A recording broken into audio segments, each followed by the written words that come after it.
हरामचोद, साफ साफ नहीं बोल सकता है, जो घुमा फिरा के बोलता है कि दबा दबा के ले रहा था। आप दही कैसे किलो बेच रहे हैं? हमको लेने का बहुत मन कर रहा है।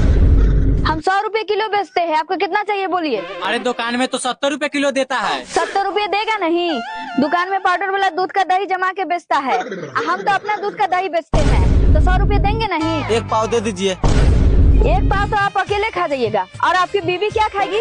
मेरी पत्नी मेरा वाला दही खाती है और हम खरीद के खाते हैं।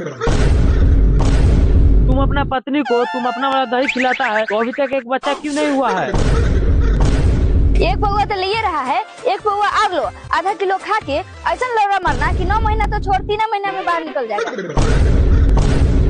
ठीक है दीजिए, हम देखते हैं आपका दही में कितना विटामिन है।